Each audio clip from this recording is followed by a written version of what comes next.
This is Glenn Healy. Hi, this is Braden Holtby. This is Daryl Sutter. Hi, this is Brian Burke. This is Jordan Tutu. This is Keith Morrison. This is Kelly Rudy. Hi, this is Scott Hartnell. Hey, everybody. My name is Theo Fleury. This is Tim McAuliffe of Sportsnet, and you're listening to the Sean Newman Podcast. Welcome to the podcast, folks. Happy Monday. Hope everybody's having a great long weekend with some family, maybe friends, wherever you're at. I hope you're enjoying it, staying safe, enjoying this fall weather that seems to hopefully it'll hold on for. I'm hoping Halloween, folks. I'm not gonna lie. I'd love to be out with the kids and not have to worry about a foot of snow. We all know it's hard enough up here in the north, but Halloween's a hell of a lot more fun when you don't have to worry about a foot of snow and the wind blowing and everything else. If it stays like this, I think we're going to be all right. Today's episode is brought to you by Carly Crosson and the team over at Windsor Plywood, builders of the podcast studio table.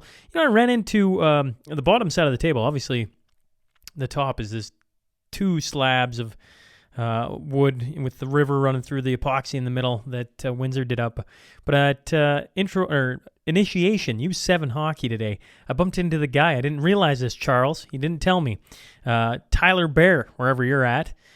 He works for L&L here in town. He was the man who welded up the legs for this sucker to sport the giant weight of this table. Obviously, I talk about the table an awful lot, and so it was cool to meet him. He came up and we had a little bit of a chat and got telling me about building the legs, the support system for this thing. If you want to see what it is, you just got to scroll back on my Instagram quite a ways to when the table was first put together. She is a iconic feature of the studio. Obviously, if you're looking for anything like the table, we're talking mantles, decks, windows, doors, or sheds. Windsor Plywood is the place here in town. Give them a call, 780-875-9663. Mortgage broker Jill Fisher, her name says it all. She proudly serves the areas of Lloydminster, Bonnyville, Cold Lake, and Vermilion, and she looks forward to working with you for all your mortgage needs. In this uncertain time of there's a lot going on in the world of money, and I don't know, just right now it's super uncertain what's going up and down, but mortgage rates are still holding on. They're looking solid. So if you're like, gee, I don't even know what our mortgage rate is, well, maybe enlist the help of Jill Fisher. Go to jfisher.ca or give her a call, 780-872-2914. Have someone specialized take a look at where you're sitting, because there's nothing better than having, peace of mind when it comes to where you're heading here in the future, which looks very uncertain at the current time and place. Clay Smiley, Prophet River. I obviously got the tour of the new building. I keep bringing up, if you remember going to the Buckle or the Tier Lounge, well, that's soon to be the new Prophet River. I'm excited to see what they do in there. It is a big space that they are converting into everything firearms, right? Now, obviously, Prophet River they specialize in importing firearms from the United States of America, and they take care of everything. I mean, you don't want paperwork? Don't worry about it. These guys are going to take care of it all. They're going to make it easy. So just go to ProfitRiver.com and check them out today. They are the major retailer of firearms, optics, and accessories serving all of Canada. Trophy Gallery, downtown Lloydminster, is Canada's supplier for glass and crystal awards. Not to mention, I mean, we're talking trophies, medals. They got it all sitting there. Clint engraves all this stuff right in store and has the ability to customize it to anything you need. Your minor hockey logo, your company logo, sayings, et cetera, et cetera. He can do it all. We've been using Clint. We've done a family draft, the Don's Cup. We've been using Clint for that for, I don't know. The legendary Mike Crawford, wherever you're at, finally won it this year. I don't like to say that too loud on the podcast, but we've been having Clint engrave the plaques on the side of that trophy for, it's well over a decade now, probably closing in on 20 years of that draft. So Clint, the work he does is exceptional, nothing short of that, and he can make you guys look sharp, whatever you're doing. I just got to look at the coffee mugs sitting on the table in front of me. He did them up for the SNP, obviously. They look sharp. So take a look at trophygallery.ca. He's got all sizes, shapes, price ranges, or just stop in today. Downtown Lloydminster, he is Canada's awards store. One last time, that is trophygallery.ca, all right? Jen Gilbert and the team for over 45 years, since 1976, the dedicated realtors of Coldwell Banker Cityside Realty have served Lloydminster and the surrounding area. They offer star power to their clients. That's 7-day-a-week access, because they know Big life decisions are not made during office hours. And I want to say for the long weekend, Jen, I saw your name. You pulled the short straw, so to speak, and got the weekend shift. And, it's funny when I think of Jen, Mel and I got looking at houses, and we made Jen jump through the ringer for us because we kids and work and everything else, and she never blinked an eye, and she was awesome about it. Just anytime that she knew worked for us, she made it happen. So that's what Coldwell Banker does for you. They know big life decisions are not made during office hours, and I've witnessed that firsthand. That's Coldwell Banker, Cityside Realty, for anything real estate, 24 hours a day, 7 days a week. Give them a call, 780-875-3343. If you're looking for outdoor signage, the team over at Read and Write, I just look for the billboard close to the airport, the SNP high note there. If you're looking for outdoor signage, the team at Read and Write is where to go. Give them a call, 306-825-5111, and hassle in a good way. Mrs. Deanna Wandler, I always give her, she's easy to deal with. Let's leave it at that. And she always makes me look like I'm smarter than I am. Gartner Management is a Lloydminster-based company specializing in all types of rental properties to help meet your needs. Whether you're looking for a small office or a 6,000 square foot commercial space, give Wade Gartner a call, 780-808-5025. All right. If you're heading into any of these businesses, make sure you let them know you heard about them from the podcast. Now, let's get on to that T-Bar 1, Tale of the Tape.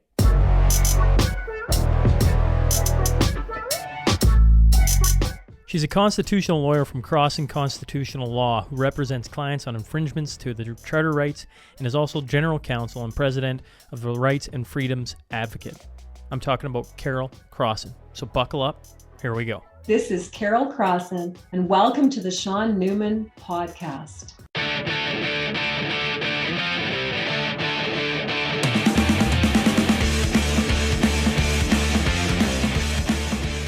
Welcome to the Sean Newman Podcast. Today, I'm joined by Carol Crosson. So first off, thanks for hopping on. Glad to be here, Sean. Now, I don't think I could have timed this any better.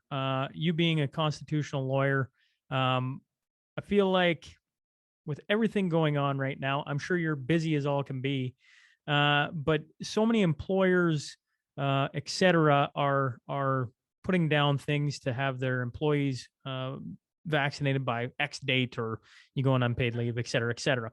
Now, before we dive into all of that, which I think is perfect timing on having you on, maybe you could give the listener, the viewer, a little bit of your backstory, Carol, so they can kind of get a feel for who you are and what your expertise is.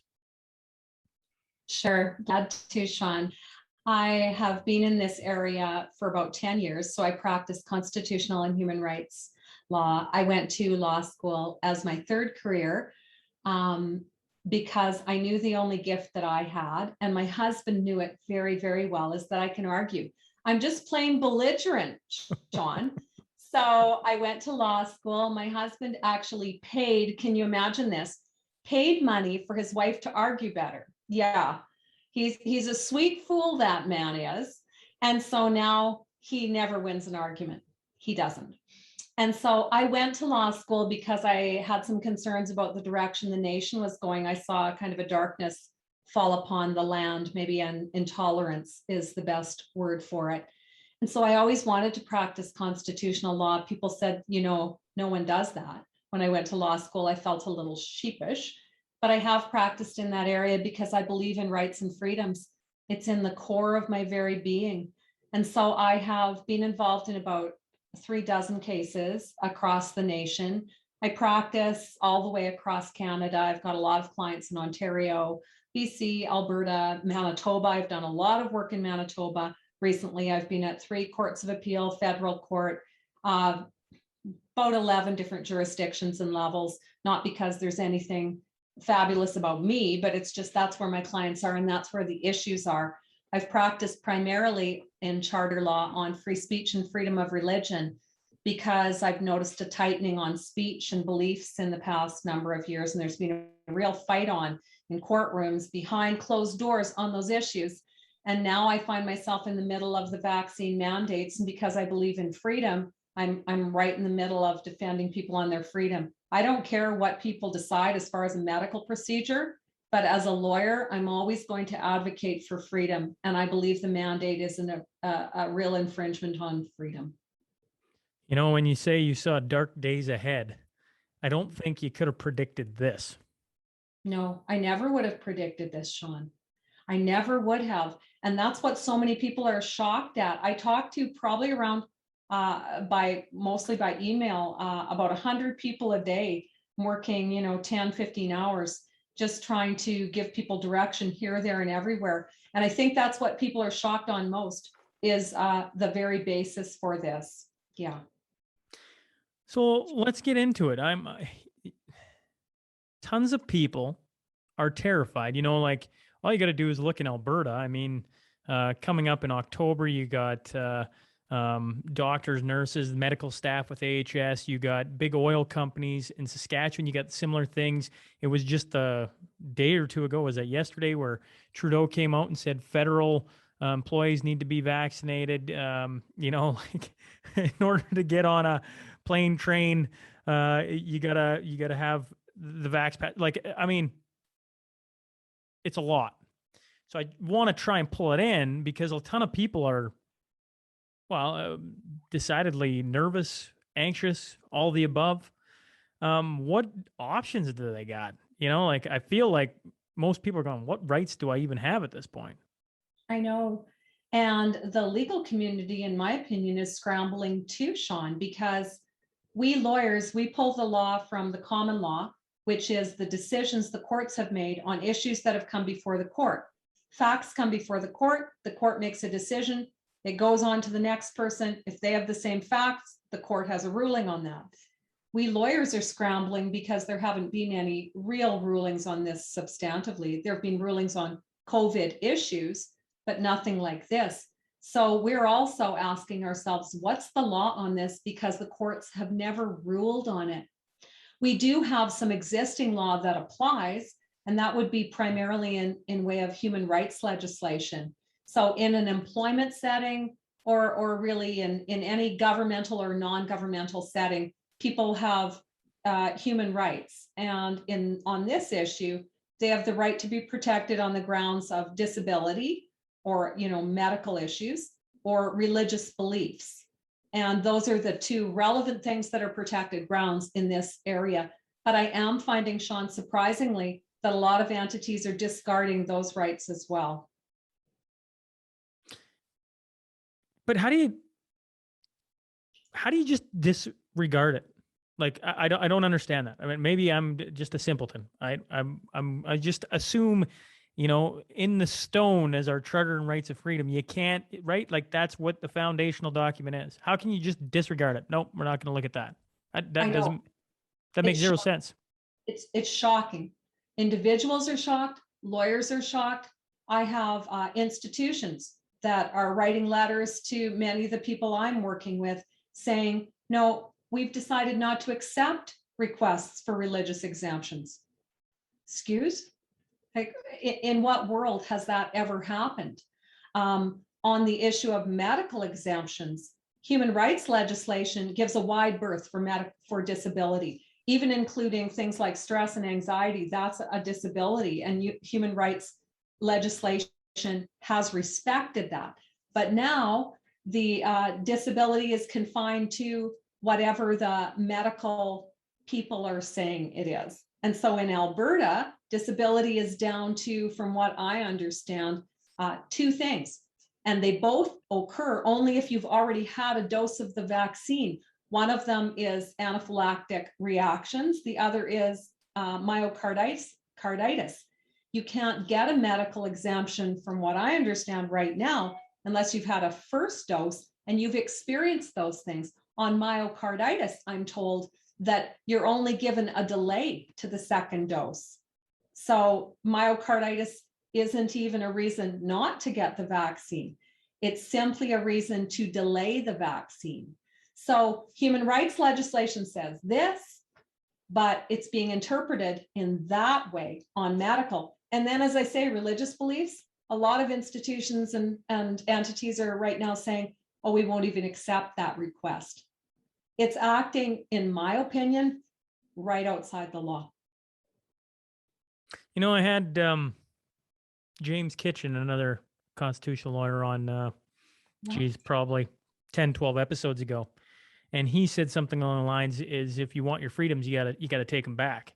And geez, what I'm hearing right now is something eerily similar to what I heard before, but it feels like shut up, take the vax, and just deal with it, and don't worry about what the government's saying.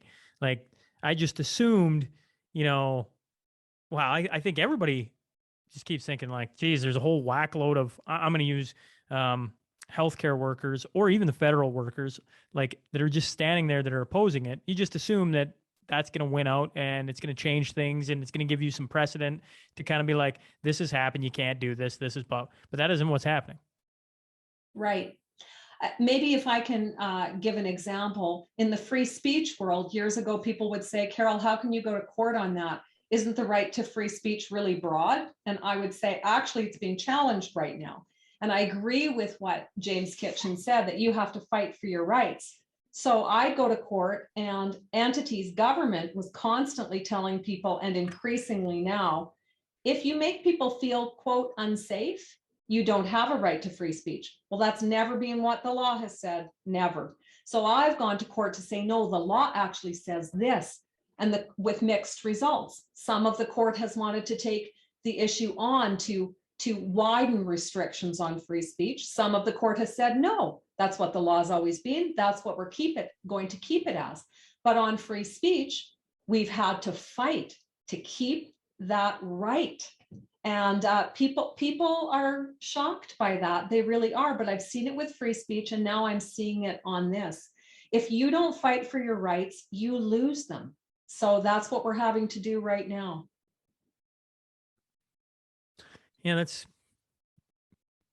I don't know. It just seems a bit wild to me that, a lot of people are saying, it wasn't that long ago the mental health movement was on, like people's mental well-being was the utmost importance. Geez, was that like, I don't know, a year ago, a year and a half ago, Carol? I can't remember. This couple of years is just distorted time so bad.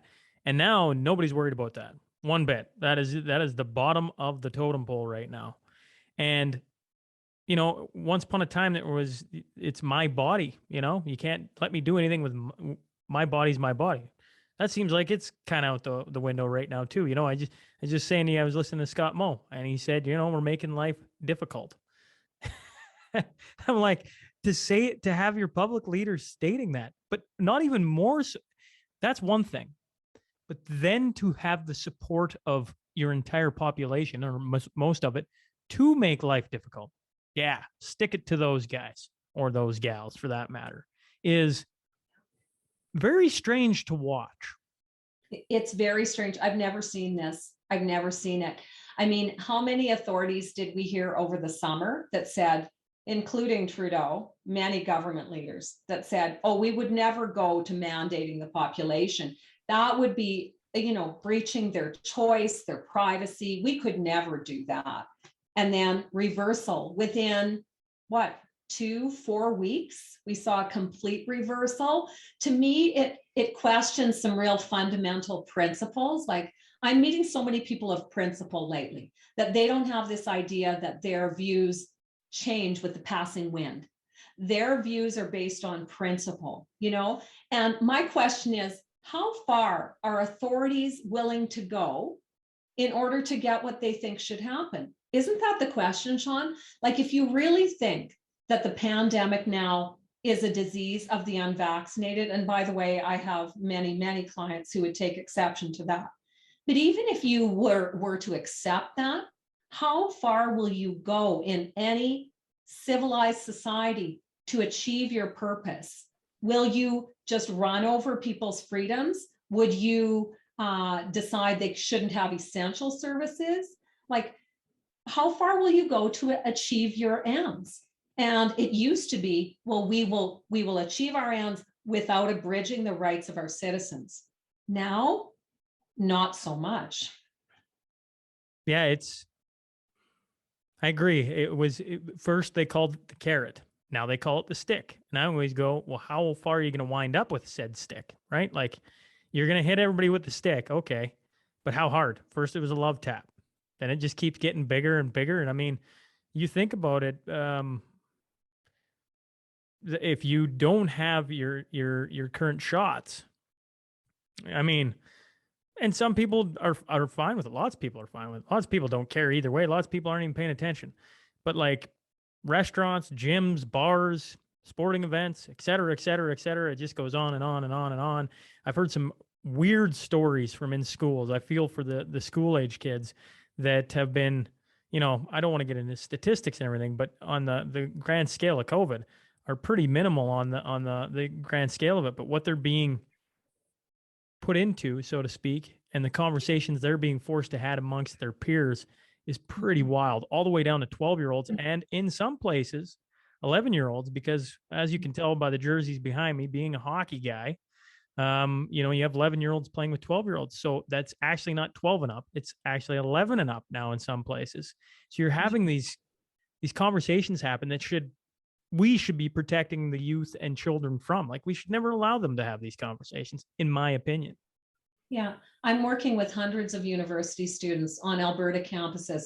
First, it started with Ontario students that were phoning me, Manitoba students, because it started a little earlier back then. And now I'm working with hundreds of Alberta students. And the stigmatization that they're experiencing, Sean, is just terrible. One of them has shared with me quite a bit lately about the security on the campus. Another, that they have to stand up in lineups. Another, that there's gold bands. Get this, gold bracelets or bands on one campus for those who are vaccinated. And if you're not vaccinated, you don't get the gold bands. I mean, have we revised history to the point where we don't understand the significance of that? That they're experiencing this terrible stigmatization, and their world, in their view, is falling apart. They're losing their education. They don't know about their future, and they've lost a lot of their friends. But I will tell you, Sean, the people that I am meeting every day, they have backbone, and our backbone is growing as time goes by. These university students that I work with, gosh, I am so impressed with them. We have never faced this kind of a crisis, in my view, in Canada. You know, we've never had a war on our soil. We've never had a broad encroachment on our freedoms. And the amount of people that are saying no is incredible and impressive. And I'm not overstating to say that I'm meeting heroes, lots of them every day. Yeah, that's been one of the, I don't know, if I could reverse time and go back to when I first started this thing back in 2019, I believe, if I would have known how beneficial, like good for my mental psyche, this podcast would become, with just meeting different people such as yourself, right? We get to explore these things, certainly get some harassment, probably well overdue for some of the conversations I have, but for my well-being, to have conversations with people from different parts of the country, even the globe, to hear how their brain works, to get some things off their chest or my chest or both, and just explore some issues has been extremely beneficial. And I can't overstate exactly what you're saying. Is like, get to meet some cool people that just, they got some strong beliefs, right? And if there's one thing I've noticed is, in order to be doing what you do, and especially how you did it, you know, I was saying before we started a bit about your story, I'm like, there's a woman who believes in what she's doing. Like, that's pretty cool. Well, I wish more shared your view on having dialogue, Sean, because as a free speech lawyer, I believe that's a cornerstone of a democracy.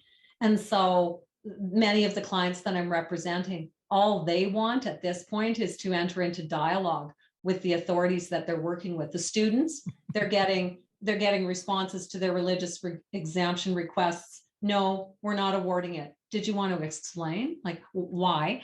I'm representing a group of physicians here in Alberta, and they've been trying to get into a dialogue with Alberta Health Services. They've been trying to get into a dialogue with the Minister of Health, and that it's not really working. There's such a polarization of views right now. If we can sit down together at a table and talk about these things, we can make headway. But when people are labeling anyone who simply has questions about this as sharing misinformation, that doesn't get us where we need to go, which is solving the real problems at the heart of this. All I got to do is look at our head officials of Alberta, the premiers of Alberta, Saskatchewan, and our great fearless leader Trudeau on the federal part. They misinformation, conspiracy theories, rattle it all off. Yeah. All those three in particular, because I got to follow all three of them. I mean, where I sit is like, that's exactly what's going on. I mean, I just literally talked to Dr. Eric Payne from Calgary like a week ago, and that's like one of the most calm, collected. Sure, he even says, "Is there something wrong with my argument?" Probably. There's probably a couple things, but come tell me. Like, I'm good with it.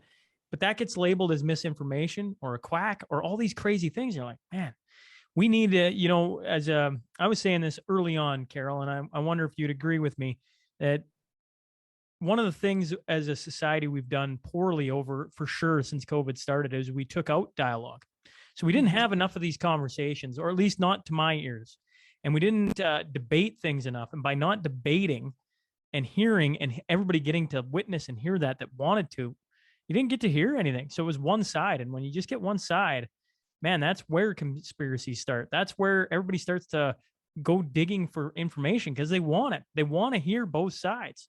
And by just trying to spoon feed them, it backfired royally. And now you got this group of people that come hell or high water aren't doing anything.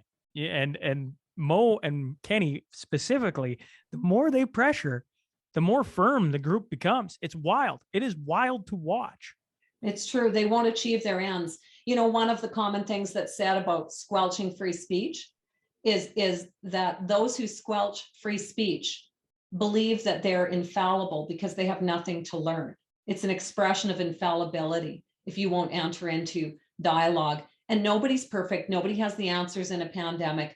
I especially am noticing this with the physicians group that I'm representing and the Alberta healthcare workers that sent in. I delivered a letter on behalf of them, an open letter from Healthcare Professionals United, a group of Alberta healthcare professionals that penned a letter, signed it, 3,500 signatures to go to Alberta Health Service. And that letter wasn't a letter for pro or con vaccine. That was a letter about choice. That was a letter saying we disagree with a vaccine mandate. We are vaccinated and unvaccinated healthcare professionals. We disagree with a mandate, and these are the reasons why we're pro-choice, encouraging a dialogue, asking for a response from Dr. Verna Yu. They have not received a response. There has been no dialogue, no response from Dr. Verna Yu, CEO of Alberta Health Services. And then Minister Copping came out in the media in response to that letter, a few times calling it misinformation, various things, at some points refuting studies with news articles, but never engaging with this group. And so the group recently sent in another letter to Minister Copping talking about one of the points in his response to ask for dialogue. And these are medical professionals. They know what's happening in the system. They're not, quote, anti-vaxxers. They're both vaccinated and unvaccinated. They just believe in choice and they'd like to have a dialogue. What's the harm? What's the harm, Sean? What is in the having harm? a dialogue? I don't know if you can even talk to that. What is the harm in having dialogue and opening up dialogue? What would be the harm in that? Well, I guess the harm could be if those authorities are not willing to be transparent and discuss both sides of the issues because they have an agenda. I don't know. Is that what's going on? What could the other harm be in both people sitting at the table and talking about this transparently? If you have nothing to hide, if there's no problem, if you're willing to entertain ideas, there's no harm to sitting down at the table. So I don't know why, Sean. I don't know why there hasn't been dialogue, but it's very concerning because I will tell you, these 3,500 healthcare professionals, they care for people. They care for patients all the way through COVID.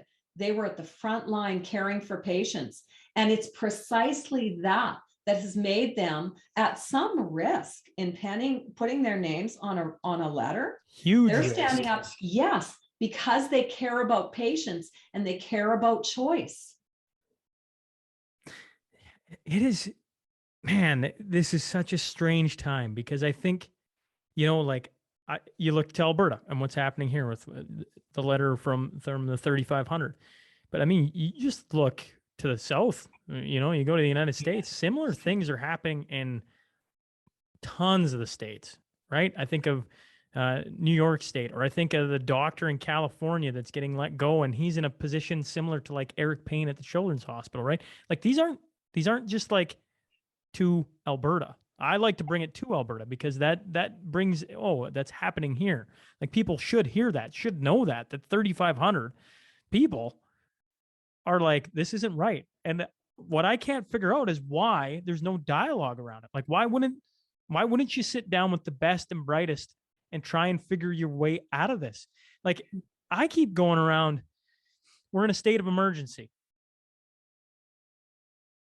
Why would you want to force the place that's in the biggest part that's getting hit on the hardest, the healthcare system, to have 3,500 people possibly walk off? That ain't going to help us. That's going to do the opposite of what we want. So why on earth would we do that? So is it about power? Do you think it's about power? I don't know. I'm just, hey, I keep saying this. I'm just a small town, toothless hockey player who's just bringing some people on to hear their thoughts, to try and gain some valuable knowledge, some perspective, to see like, what am I missing? Because if I'm missing something, hell, I'll be the first to bring them on and hear it and go, okay, but what about the 3,500 doctors and physicians and healthcare workers that are about to walk off? How does that make any sense to what's going on? It doesn't. I know. And I'm just a mere lawyer. I'm not a politician. I'm not a philosopher. I can hit it from the legal angle only. But from the legal angle, it does make me worry about the collective as opposed to the individual. And I think across the world in the past maybe decade, there's been a real move on for the collective, a more socialistic way of seeing things. And when you look at the collective, it's we must do what we need to do for the sake of the whole. And government becomes more powerful. And we have, I think, let that happen in many countries. I think Australia is a great example of that, where I've seen commentators from Australia talk about how they have let government power expand and expand, because I heard one commentator say because they're very efficient at making government work down there. But when we give that away, and I'm speaking from an individual freedoms perspective, we then sacrifice our freedoms for the whole. And of course, that's what everybody's being told right now. If you even care about people, you should be vaccinated. And when that was a choice, that was a more palatable argument. But now it's, you don't have a choice. You must serve the whole. And that is when government steps over the line. They step over the line on Section 7 of the Charter that says that every individual in Canada has a right to life, liberty, and security. And especially in regard to medical choices, that's how the court has interpreted that. Let's do this. I want to play a hypothetical with you so we can get some of your law prowess. And of course, for some reason, I have to. It says it's going to kick me out of this meeting, probably because of the iPhone coming on. So if in 9 minutes when we get kicked out, if we are still going, can I just send you a new Zoom link? Of course. Okay. Sure. So let's play a hypothetical here, because I'd love to get some of your expertise. You are an employee working for employer A. I'm not even going to use a company name because it doesn't matter, because it's happening across the board on so many different spots now. As an employee, what rights do you have? If they say we want you vaccinated by October 30th, November 1st, but you don't want to get vaccinated, what can you do? Well, I can speak to only half of your question because I'm not an employment lawyer. So I can't speak to union issues and dismissal and termination. I'm sorry. I'm only half baked on this, but I can speak to human rights legislation. So you do have the right to object on either medical or on religious grounds. And a lot of people are doing that, and they're fighting on that. The problem is that a lot of entities, including employers, are not respecting that. I mean, I'm sure you heard Trudeau yesterday that said there'll be very few exceptions to this, which in my view is just discarding human rights altogether.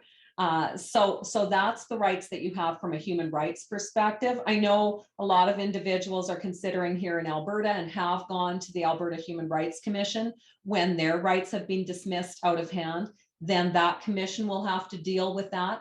If they dismiss it and the client still thinks they have a claim, they can take that for judicial review at court. And so that's what some people, I hope, will be doing. The longer you can hold off, though, the better you are. Right? Well, like, because I should clarify that point. I just got told today that a couple of workers, there was a mandate come out by an employer, and as soon as they heard it, they just quit and walked off, said screw it, and walked off. I would think the better play, the better move would to be still employed, would it not? I don't know. I mean, to each their own, how everybody wants to handle this. But I would assume an employee is stronger than they think, I guess, is what I'm getting at. That I'm sure a ton of employers just want this to go away. Like, just let it go away so we can move on. But for a lot of people, this is a pretty big issue. And so if you walk away, I feel like you're letting them get off easy. Maybe I'm wrong on that. No, I think that's a good strategy. I love what you just said, by the way, on a lot of people are stronger than they think.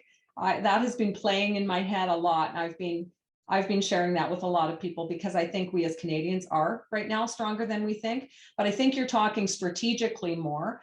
And as far as if you all stand together. And as time goes by, I am, when I'm working with groups, a strategy for them that seems to be more workable increasingly is to all get together and to stand in that particular setting. At the beginning, Sean, it was harder for people to do so because they thought maybe this will just go away. They can't possibly mean this.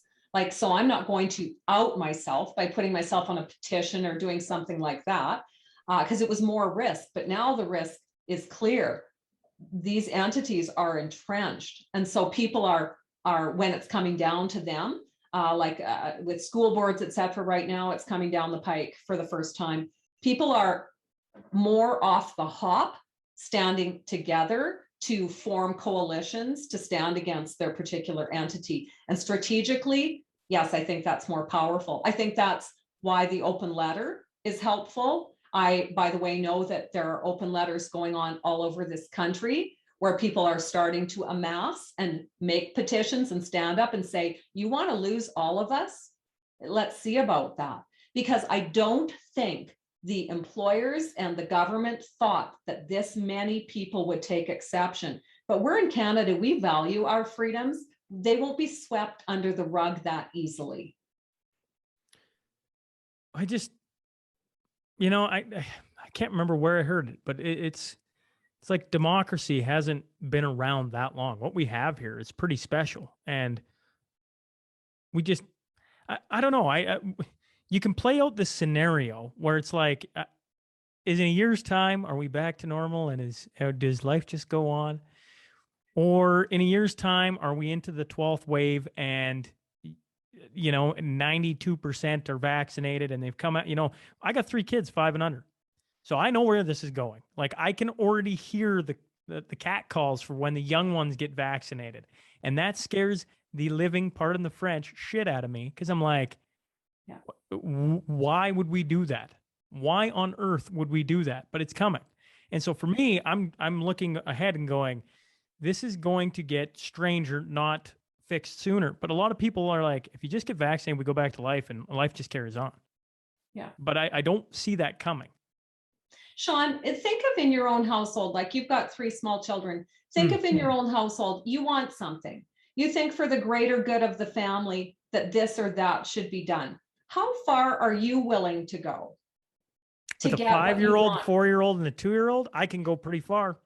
I mean, they just, But think about it. People, I have had people crying in my Zoom meetings, people who are faced with severe medical problems. I will tell you that don't fit within these narrow exceptions. People that have been told by their specialists, get this, that the vaccine will be life-threatening to them, but their primary care physician won't write off on an exemption because it doesn't fit within those two narrow frameworks. If you can believe that. And people who are saying, I can't provide for my family, yet my life will be threatened. What do I do? Do we do that in our own household? Do we say to our kids, well, if you don't do this, you're not going to eat for days, or you'll be in a life-threatening situation unless you agree with my overall purpose? Like, to what extent will authorities go to get what they think is the right path?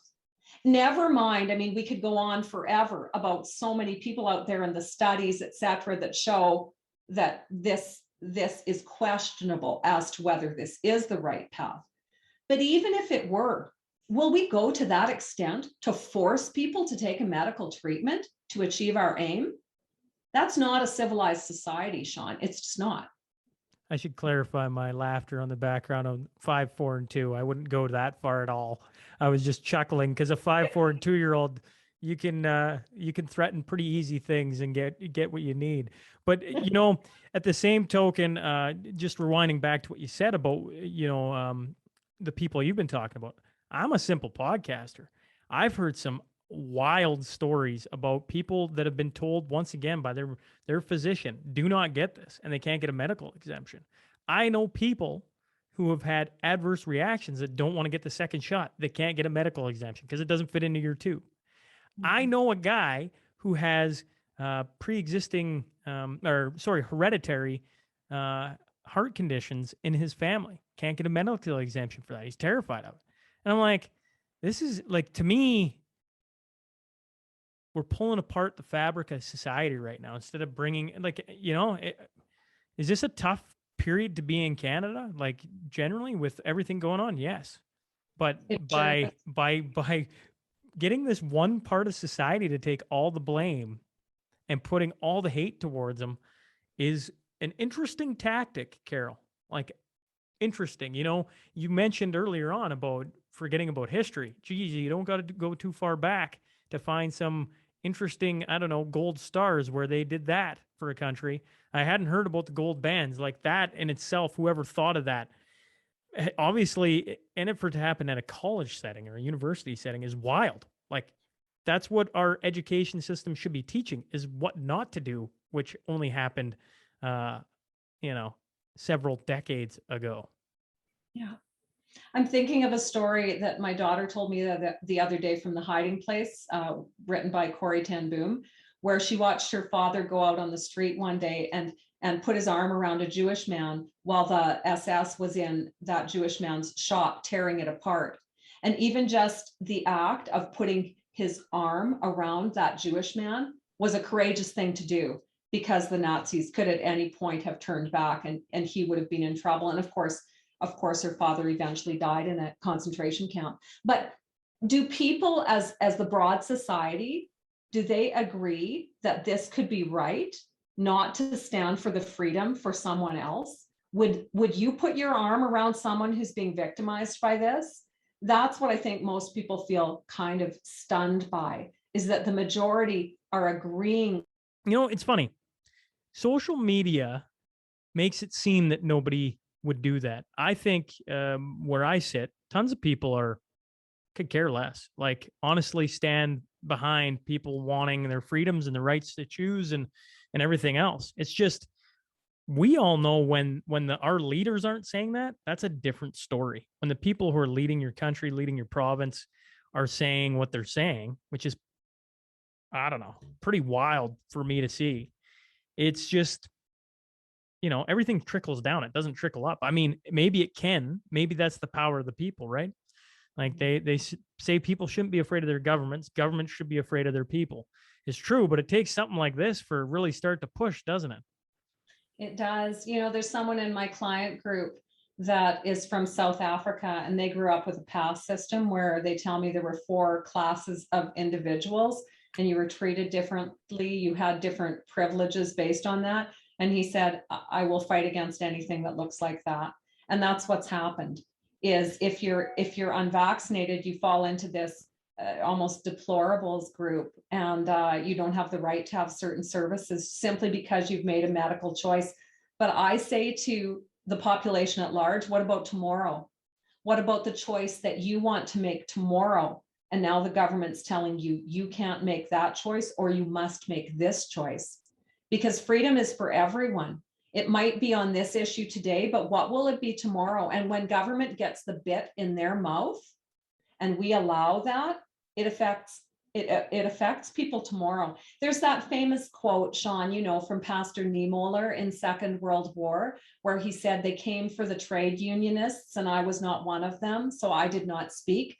And then they came for the socialists and I was not one of them, and so I did not speak. And then they came for the Jews and I was not one of them, so I did not speak. But then when they came for me, there was no one to speak for me. And that's what freedom is all about. Is freedom is for everyone. It doesn't matter if it's this issue today, it's what will happen tomorrow. I mean, what will happen tomorrow? You want a glimpse into the future in my eyes?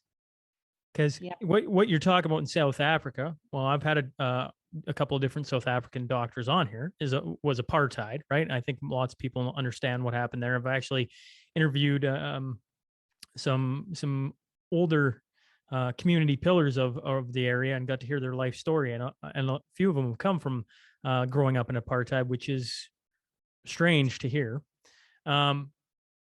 But you know, when you talk about it's for everyone, I think we're seeing it happen in Israel right now. And I know lots of people talk about Israel, and it's a distant land from us. But so you have your 2 vaccinations, Carol, and you get the pass, you got the barcode. Now you can go wherever you want. What happens in 6 months when you need your 3rd booster? Do you become unvaccinated? And does your pass no longer work?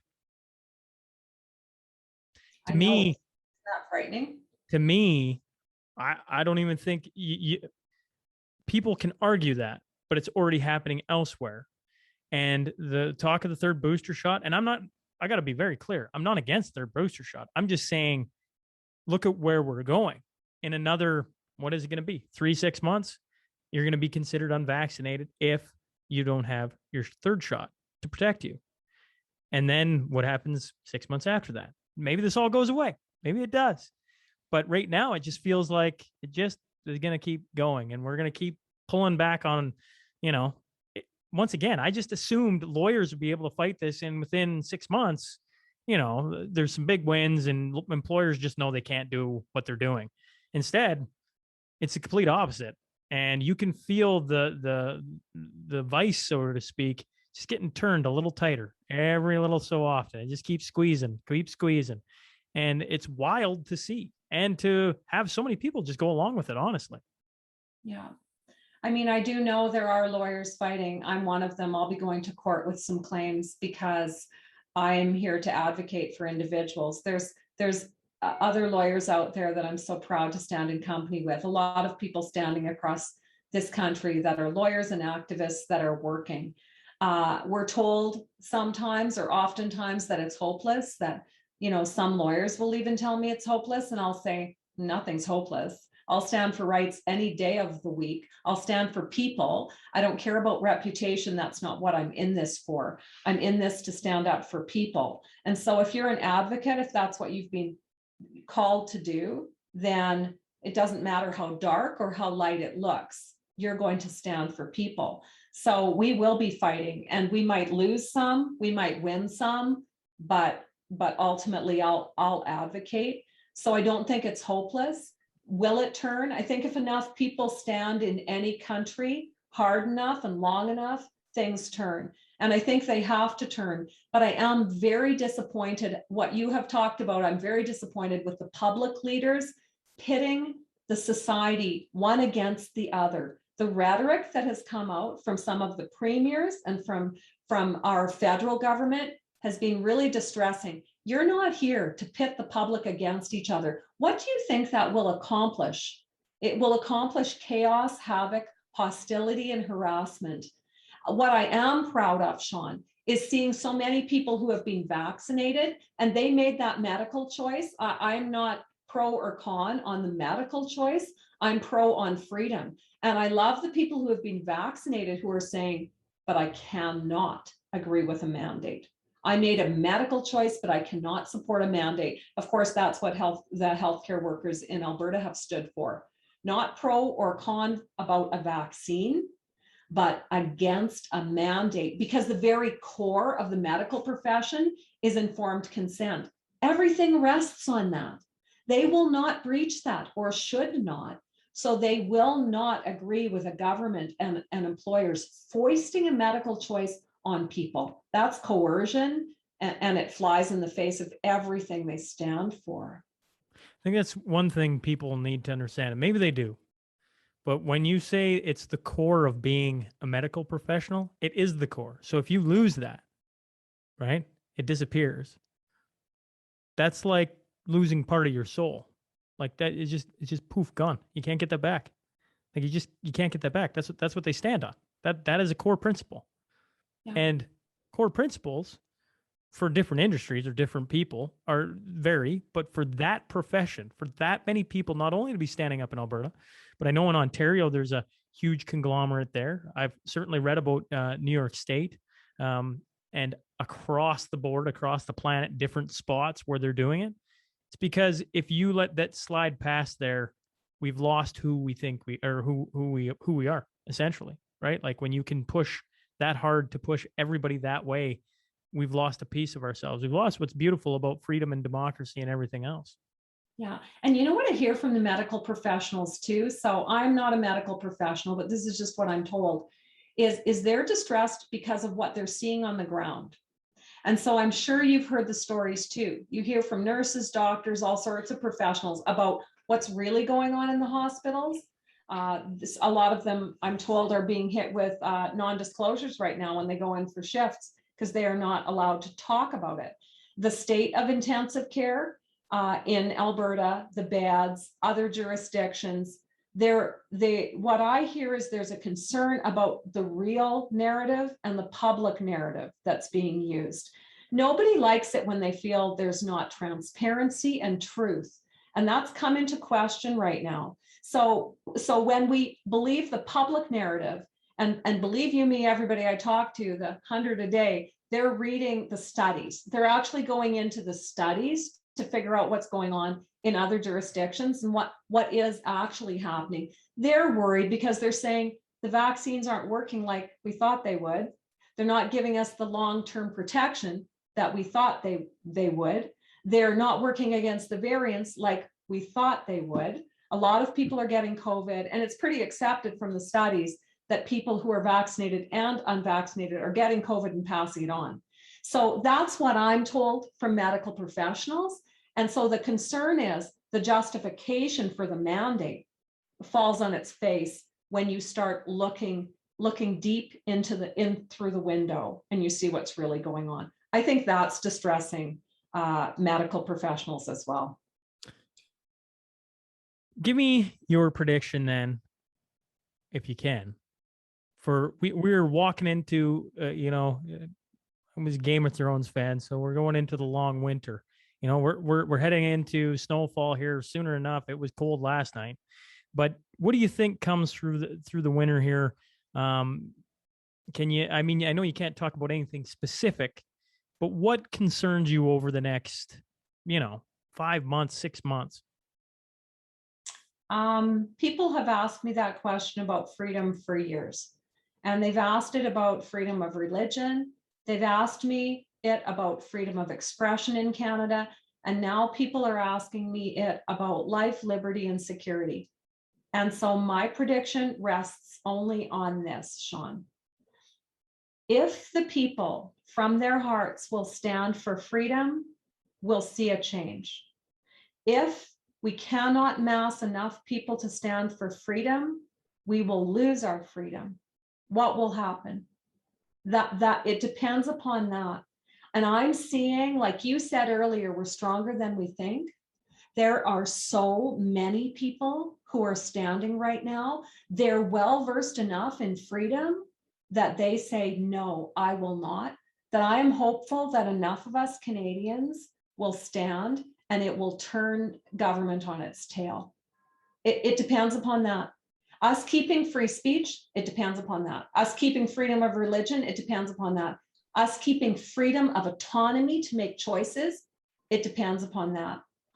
I don't know. Are we strong enough to stand to push back on government? We must. I've seen enough people that I'm hopeful, because that's what it will rest upon. Yeah, we have to. Like, I don't see, I mean, what you're talking about is what makes us a great country. Does it? Yeah. I mean, for the love of everything holy here, like what you just said should get everybody up out of their chair. Should be like, all right, what do we need to do? Let's go do it. And I feel like a lot of people are willing to do things. They just don't know where to put their energy, Carol. Right? Is a class action lawsuit the best way to go about it? I have no idea. Is hiring every employee, getting a lawyer to push back against their employer the best thing to do? I have no idea. That's why I'm digging, because I go like, there has to be ways to help people. Everybody is like searching, give me how I get out of this. And nobody seems to know. I know. And that is the tough thing, right? If you said, if we march on Parliament Hill tomorrow, 2:00, there people will be driving all through the night to get there to show support to that, if they knew that would work. But right now, I don't know if we know the way that this ends. You know, Sean, and I don't think I can give you a definitive answer, but I can speak to it from this perspective. I like the story of David and Goliath. Maybe it's an old, archaic, simpleton. Doesn't matter. It's a story, great, yeah. But it's a great story. And when I came to law, I picked up my sling. The only thing I knew was belligerence and argumentativeness, and that was my sling, and I knew I could use it. That was my way of contributing. Everybody has a way. Someone asked me this question just this morning, and she said, I'm not this, I'm not that, I can't do this, I can't do that. And I said, but what can you do? Because what they can do is not what I can do. Lawyers are no different or no better than anyone else. We have our role we fill, but we can't save the nation. I'm going to be fighting. I'm fighting 10, 15 hours a day on this, and I will fight with every inch of my might. But there are other people fighting in other arenas, and they need to do what they can do. So some people are protesting. I have had hundreds of clients who are protesters. I strongly support protest, not riots and violence, but protest. Peaceful protest. Yeah. Some people are lobbying their MLAs, their MPs. They're standing outside of their offices. They're writing letters. They're pressuring them. I heard about somebody this morning that wrote a number of letters on one day to a law firm. People are lobbying however they can. And when they phone me, every once in a while, somebody phones me and says, you're not doing enough. And I say, because I can't do it all. I'm no different than you. I've got my role. What can you do? I say to them, what can you do? Because you can do something I can't do. There are people on social media who are causing a huge ruckus right now. Good for them. There are people that are making what we would call parallel systems. So businesses that will work. All right, then we'll work with people that are unvaccinated. We'll hire people that are unvaccinated. We'll get this thing going, because we are going to get on our feet and we're going to fight. So whatever it is, I can't provide the whole solution, because I'm just one person. Like you say, how did you describe yourself? As I'm just a poor lawyer. But I will do my part with as passionately as I can to defend people. But the other people, they can do what I cannot do. And I'm so grateful for them. So pick up your sling, figure out what it is you can do to make a racket, and make that racket, because this is the fight of our lives. We have never been in a fight like this, Sean, never. But are we strong enough? Yeah, Canadians are strong enough. I'm proud to be Canadian. And this is the time we say, okay, enough is enough. I was going to ask you, how can you convince somebody who doesn't realize, like that is just kind of wrapped up in themselves and don't know how to stand up, so to speak? But I think that does it quite well. A couple things come to mind, for majority of my life, and certainly before I had kids, I did not love being around Americans, which is funny because I married an American. But I went to school in the United States, and they're just more disagreeable, I find, right? had to fight for their rights, their freedom, everything. And I used to almost detest it because it was just like, it was uncomfortable to be around. Just get, it's okay. Just not everybody's out to get you. And now I think everybody needs to channel their inner American, right? Like, get a little disagreeable. It's uncomfortable. Actually, I had a buddy tell me there's people at work that are just, they brought in the rapid test, and it's actually not that bad, right? We can just a rapid test, but there's still people that are pissed off about it. I said, let them be pissed off. You need those people, because if they aren't there, pretty soon they try and repeal what you got, and then you got to be pissed off. He's like, I hadn't thought about it that way. And I'm like, honestly, I've never been so pro pissed off people right now, because I don't want to be the pissed off guy. I keep saying this, Carol. I was interviewing the Don Cherries, the Ron McLeans. That's what I wanted to do. I just wanted to be, just let me go along. I'm having a little bit of fun. I'm, having some cool stories out there. And in the last 2 months, like, it's just like, it won't end. And here we go into this long winter, the dark winter of where, like, what's coming? I don't know, but something's coming. And if we don't start talking and pushing and keep pushing, we're going to find ourselves right back here next year, and maybe the year after that. I like to describe it like an old Western. I don't know if you've watched a lot of old Westerns, but we have. And, there's a big bar fight, Sean, and there's chairs flying, there's glasses breaking, people are punching each other, but there's one big old cowboy in the corner, and he's watching sort of through slits in his eyes. He's seeing the whole thing, and he's not moved. In some ways, I would describe our American friends as they're scrapping in the bar. Any little thing, they're hitting each other over the head with the chairs, the glasses are flying, the guys going out through the saloon doors. But the big old guy in the corner, somebody finally hits him by mistake, and it's a good hit. And he gets up, and now he's awake, and he is not going to take any crap, excuse me. He is just not. I like to think that maybe that's us as Canadians, because for years I've been told we don't do anything when our freedoms are taken. The Americans fight and we don't. There's no hope for us. And I've wondered, really? Because we're a great bunch of people. Is there no hope for us? But now I'm seeing all those good old boys in the corner getting up and saying, hey, the bar fights, I'm in now. I'm in now, and I'm going to stand, and I'm going to stand strong and free, and I'm not taking any more of this. That's what I say is happening in Canada. That's what I hope will continue to happen in Canada, so that we'll have all sorts of people who have said, I've overlooked some of the what I think are smaller scuffles, but this is a big scuffle, so I'm in. Yeah, well, where I come from, we come from everybody around me comes from a lineage of people who went across the big old ocean and came over here and learned how to farm and survive and everything else.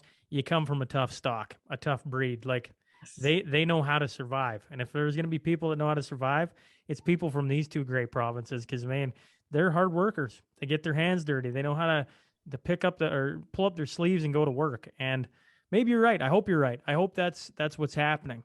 I constantly bring on lawyers and doctors and everything to get their advice on things. And I find we go into more philosophical topics, I mean, is there anything for people using your expertise that they should know wherever walk of life they are when it comes to vaccine passports, when it comes to employers, employment, etc., that you want them to know that maybe can pull them it can even pull them towards you, Carol, for enlisting you to help them? Is there something out there that you want to get across to the audience that they should know? I've been asked repeatedly, Sean, I do a lot of Zooms with people. I've been asked repeatedly, how can government and authorities do this when it seems illegal? And I've said, I think it is illegal. And they've said, but you can't do something that's illegal. And so here I think is something that can be kind of clarified. Government and authorities do things that are illegal all the time. That's why I have a legal practice. It's because they say, I'm going to put my big toe up over this line and see if anybody does something. But it's the fighting back that makes the difference. So don't be mistaken. There's a lot of, religious people right now that are saying, well, we have to obey the law. This is the law. No, the law, when a law is unjust, Martin Luther King said, an unjust law is no law at all. And these are unjust laws. They're no law at all. And that's what constitutional lawyers deal with all the time, is government saying, I'm going to come out with this policy. And we say, you know what? We're going to go to court and fight that, because that's a violation of the Constitution. We don't say, well, if you say so, it must be. It must be. So that's what we're fighting right now, is authorities, in my view, they're stepping over that line. It is not law. It is not just. So we have to fight and take that back. But don't be fooled. You're not being a nice person by adhering to unjust law. You have to fight it, and you have to fight to correct that. And that's what we have to do. No matter how we're going to do it, whether it's activism, whether it's protest, lobbying, legal means, I think every hand needs to be at the wheel. No one thing is the solution, but we all have to put our backs into this and push back on what these are, because they're unjust. They're not law at all. I think that's a good way to slowly slide into my final segment, because I've enjoyed this. It's, once again, I keep getting these texts and everything else. When it's a nice little story of someone's life, so to speak, you can pull out little nuggets of like, ooh, that was really good, but it doesn't really push your brain. And I find I say this an awful lot, by having these questions, by having people such as yourself and other guests on that really challenge the brain and how you think. You need time to digest everything you just heard, even though a lot of it was philosophical. There was a lot of meat in there, so to speak. So why don't we slide into the final couple questions here, brought to you by Crude Master Transport. I always ask this. I'm always curious who you would do this with. If Carol was gonna start her law podcast, maybe not, it doesn't have to be law. Who would you want as your first guest? Like, who would you take? Who do you want to pick the brain of right now? As somebody who's alive right now? I usually let it slide, but yeah, we'll go with alive, sure. Okay, because if it weren't alive, I'd love to see what Winston Churchill would say right now. I'd love to see that. I would love to see what Nelson Mandela would have to say about this, and Martin Luther King Jr. Can you imagine, just on a side note, Churchill, cigar, his port or whatever beverage he's got sitting there? I can just imagine him getting questioned by the reporters and him letting them have it. That's my thought anyways. I visited a lawyer friend this morning, and as I left him, I waved and we both said to each other, keep buggering on. I know that's probably not a couth phrase nowadays, but of course that's what Winston Churchill said all through World War II, was keep buggering on. Chin up, keep moving, fight. Yeah. Someone alive today, I don't know. I don't know who that would be. I can only think of the people that I admire throughout history. I've been talking a lot about Dietrich Bonhoeffer, Sean, because I think he's very instructive. His story, he stood early on in Second World War. In 1933, he was the first Protestant minister to stand up, and he gave a sermon called something to do with the Jewish question, where he said, we have to defend people who are victims in our society, even if they aren't us, even if they're unlike us. And then second, we have to do what we can do to help them. So speak up for them, help them. And third, if we must, stand against the very state itself. That was his third solution. And of course he did. He was executed for it, because he was willing to, as a Christian, stand up for, primarily it was the Jews that he stood for, because he said, we're here to stand up for victims. That's the only reason we're on planet Earth. So I will stand for people, whether I agree with the vaccinations or not. I will stand for people who are being victimized, and people are being victimized right now. It's not fair, it's not right, and no one should want it for tomorrow. So I would talk to Dietrich Bonhoeffer were he here, Sean. Here's your final one then. What's one I call it development. For you, it might be legal case or something along that lines. But I'm going to say one development you're keeping your eyes on, that you have close tabs on, that you're like, it doesn't have to be one of yours. It can just be across the board. Is there something people should be paying close attention to maybe over the next couple weeks, month, end of the year? Is there anything that catches your eye that you've been keeping tabs on?